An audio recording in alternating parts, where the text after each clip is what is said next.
All right, so This might be our worst video, but let's try it. this might be I don't even see you. our worst. All All right. right, Can we go back? This might be our worst video. All right, Should here I we go. Spin this so it's not poking me in the eye. here we are at Santa Barbara Mattress. Yeah, here we are. What is this? What's this new format? What are we talking about here? Well, we always stand in the same spot every time, Joe. Really, we only have some. Yeah, we're we're trying always to- here. We're never at the other at the factory. We're never down at the company store. And Right, we're always in Santa Barbara for some reason. Probably because why not?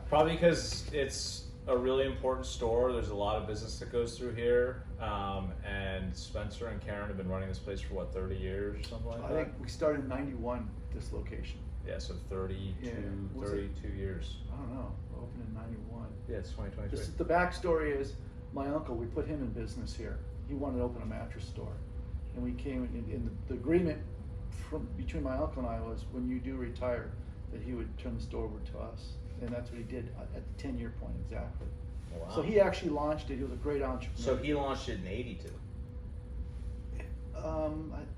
No, '91. I was my.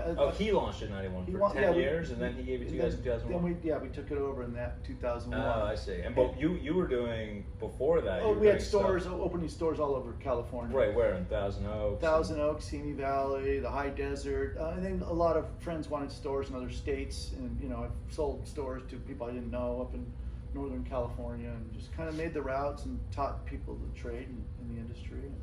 It's a great industry. I mean, everyone has to sleep, everyone has to eat, so it's something that's always reoccurring.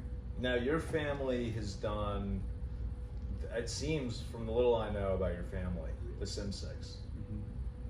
You guys are in furniture. You're in mattresses. It started with furniture. It started with furniture. It started with my sister married into a well-known furniture family, and I was 18, and they took me in and taught me the trade for a few years of retail, and they've been doing it close to 100 years.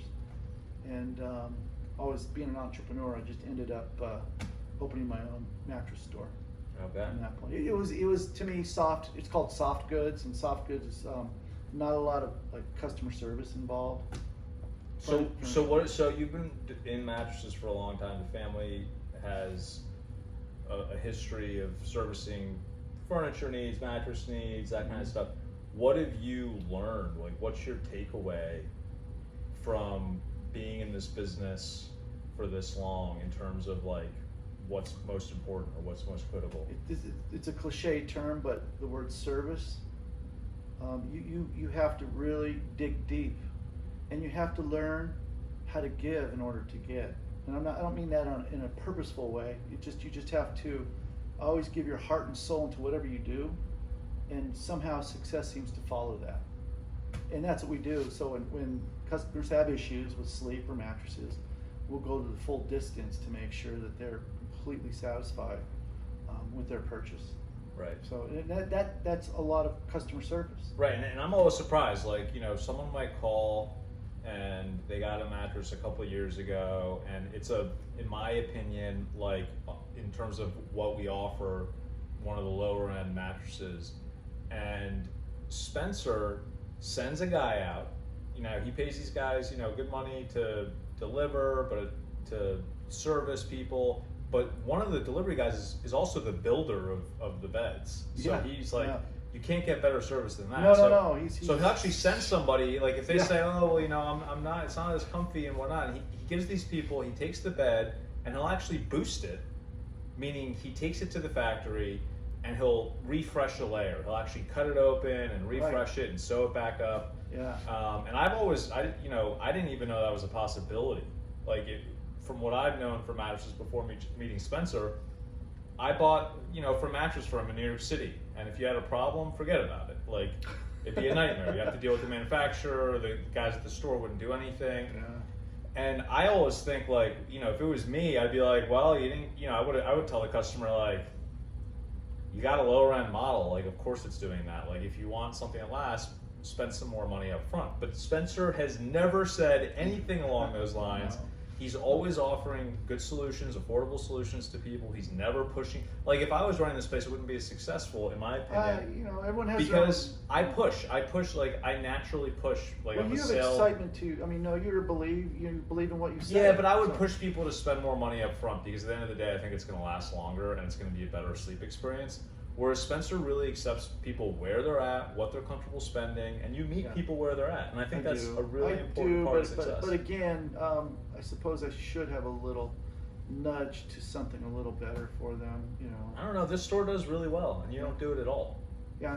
I mean, there's a different style, and I just, I feel that if people are very smart, and they'll make their own decisions if you give them the proper knowledge and information.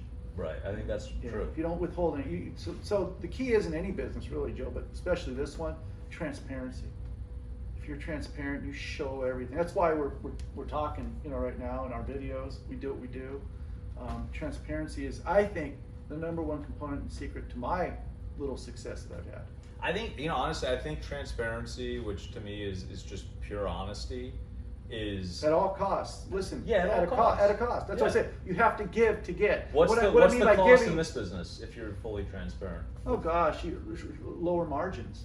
Right. Lower margins because it's like we talked about in a lot of videos, a blind item, and you can disguise a lot of things behind something that they don't know about. But if you're honest about things and upfront and truthful, you take a lower margin, lower profit, lower profits, but you build a following and you build a good customer base. Right. That's to the goal. take transparency at a personal level, like in relationships, if you're really honest, Yeah. in the long term it pays off. In the short term, it might start a fight. It might whatever. You're creating boundaries. You might lose a customer, or you might offend them, and I don't mean to offend anyone at all. The other day, I'll give you an example. I had some really, really great customers come in.